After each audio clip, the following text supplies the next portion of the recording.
Good morning students. एक बार फिर से मैं आप सभी का अपने इस वीडियो लेक्चर में स्वागत करता हूं। और आज मैं लेके आया हूं आप सबके लिए क्लास 7th के भूगोल के अध्याय 5 का भाग 1। इसमें आज हम जानेंगे जल के बारे में। तो आइए शुरू करें हम आज की अपनी क्लास। आगे बढ़ने से पहले आप सभी का से एक रिक्वेस्ट है कि प्लीज़ चैनल को सब्सक्राइब अवश्य कर लें, और यदि वीडियो पसंद आए तो लाइक करें और पूरे टॉपिक को समझने के लिए अंत तक बने रहें। तो चलिए शुरू करते हैं आज की अपनी क्लास। जल के बारे में सोचने पर आपके मस्तिष्क में क्या चित्र बनते हैं?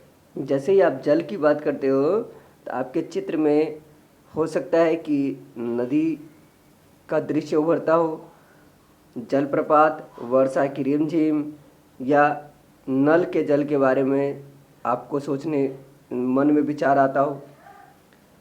जब वर्षा होता है तो गड्ढे में बच्चे क्या करते हैं, कागज़ का नाव बना कर तैरा कर बहुत खुश होते हैं। दोपहर तक गड्ढे में जो जल होता है वो गायब हो जाता है। वह जल कहाँ चला जाता है? सूर्य के ताप के कारण वह जल वाष्पित हो जाता है, यानी कि सूर्य की गर्मी से वह वाष्प बनकर यानी भाप बनकर उड़ जाता है। ठंडा होने पर यही जलवाष्प क्या होता है कि संघनित हो जाता है। संघनित का मतलब होता है कि वह इकट्ठा हो जाता है और बादलों का रूप ले लेता है। यहाँ से यह वर्षा हिम या सहिम, सहिम मतलब होता है कि हिम और जल, बर्फ और जल दोनों के रूप में उसको सहिम कहते हैं। तो सहिम वृष्टि, वृष्टि मतलब वर्षा के रूप में धरती या समुद्र के नीचे गिरता है। ध्यान दीजिए कि ठंडा होने पर यही जलवाष्प छोटी छोटी बूंदों का रूप ले लेता है, और छोटी छोटी बूंदें जम भी जाती है कुछ, तो ये जो है ना बादलों का रूप ले लेते हैं, बादल बन जाते हैं। और फिर यही बादल से क्या होता है, वर्षा होती है या हिमपात होता है, यानी बर्फ़ गिरते हैं, ओले गिरते हैं। और या फिर सहिम, सहिम मतलब होता है कि ओले और पानी दोनों गिरता है। तो जिस प्रक्रम में यानी कि जिस प्रक्रिया में जल लगातार अपने स्वरूप को बदलता रहता है और महासागरों, वायुमंडल एवं धरती के बीच चक्कर लगाता रहता है, उसको जल चक्र कहते हैं। जरा इस पिक्चर में देख लीजिए। ये देखिए, सूर्य की गर्मी से इस जल का क्या हुआ, वाष्पीकरण हो गया। वाष्पीकरण होके ये क्या हुआ कि बादल के रूप में ये इकट्ठा हो गया, बादल के रूप में। और फिर यही बादल क्या किया, वर्षा करवाया। इसी बादल से फिर बारिश होने लगी। हमारी पृथ्वी थलशाला के समान है। अभी आपके दिमाग में एक प्रश्न आया होगा, थलशाला क्या होता क्या है? थलशाला होता है जैसे कि हम अपने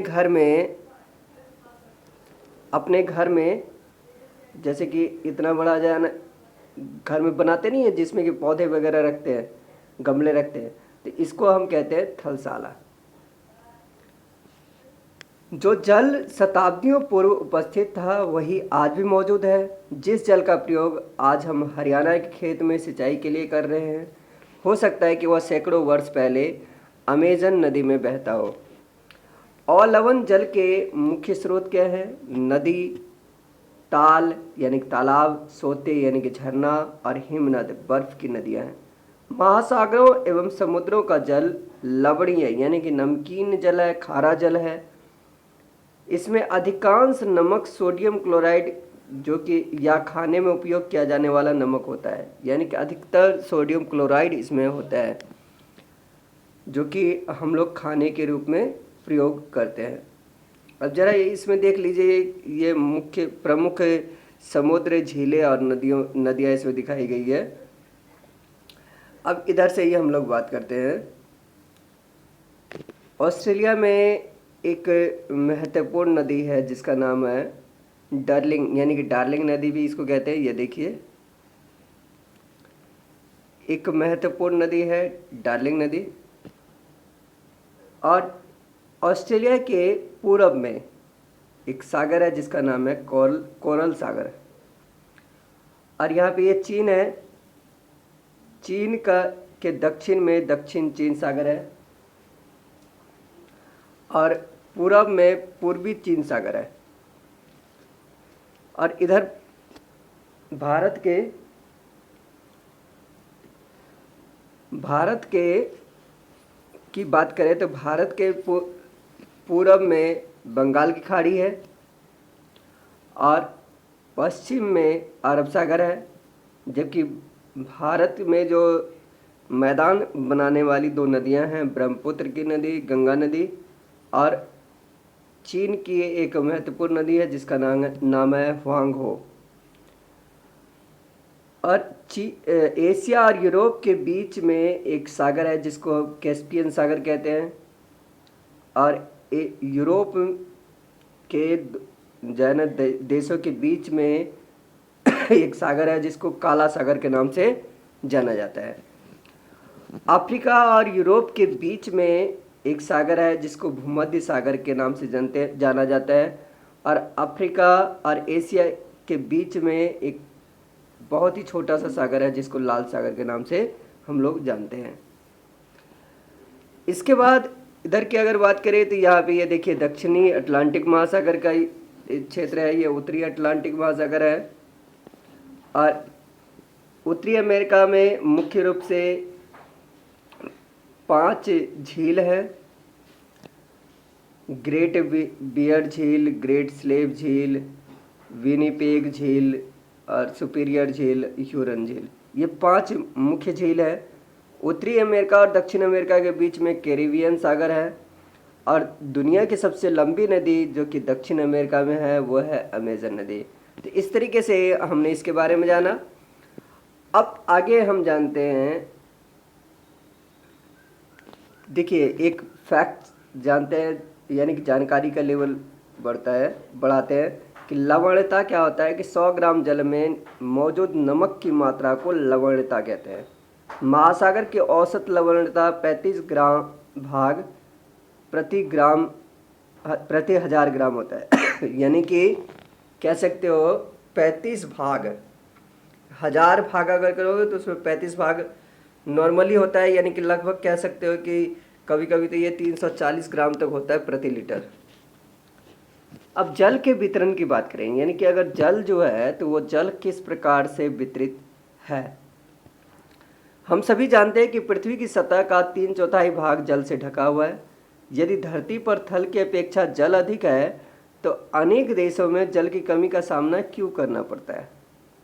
तो अब इसका कारण हम समझते हैं यहाँ पे क्या है कि देखिए जितने भी जल हैं उन सभी जल का 97.3% क्या है महासागर में। यानी कि अगर बात करें हम कि अगर टोटल मान लेते हैं जल है 100 लीटर, 100 लीटर जल है तो उसमें से 97.3 लीटर जल महासागर में है, जो कि कैसा है, खारा है, लवणीय है।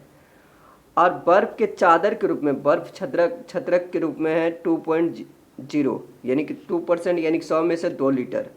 भूमिगत जल यानी कि जमीन के अंदर जो जल है वह है 680 मिलीमीटर। झीलों का जो अलवण यानी कि जो खारा नहीं है वो पानी है मात्र 9 ग्राम। स्थलीय समुद्र एवं नमकीन झीलों की अगर बात करें तो यह है 9 ग्राम। वायुमंडल में जो जलवाष्प के रूप में है वह है 1 ग्राम से भी कम, मतलब 2 ग्राम से भी कम। नदियों की अगर बात करें तो नदियों में भी 1 ग्राम से भी कम जल है अगर 100 की तुलना में अगर बात करें तो।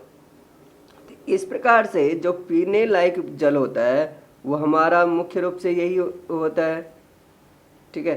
तो ये जो मुख्य रूप से होता है तो ये इसकी संख्या क्या है, बहुत कम है।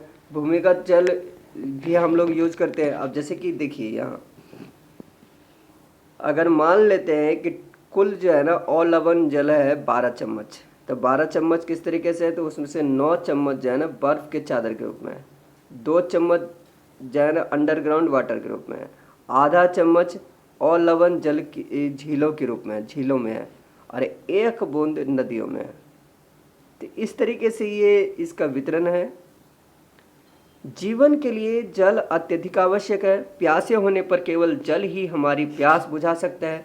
ऐसे में आपको क्या ऐसा नहीं लगता कि लापरवाही से जल का उपयोग करने पर हम बहुमूल्य संसाधन को बर्बाद करते हैं। और आपकी जानकारी के लिए मैं बता दूं कि जल जो नल से टपकते रहता है, सिर्फ एक एक बूंद टपकता है, इससे ही पूरे साल में सिर्फ अगर एक एक बूंद ही जल टपके तो पूरे साल में 1200 लीटर जल की बर्बादी होती है। तो इसलिए हम सबको चाहिए कि जल को बचाएं, जल को सुरक्षित रखें और जल को बर्बाद ना होने दें, क्योंकि पीने वाले जल की अभी बहुत ही ज़्यादा कमी है, स्कार्सिटी है। तो इसलिए जल को बचाना बहुत ज़रूरी हो जाता है। तो आगे के भाग में अभी के लिए फ़िलहाल इतना ही। आगे के भाग में हम लोग जानेंगे महासागरीय परिसंचरण के बारे में। तो तब तक के लिए have a nice day, take care, take safe.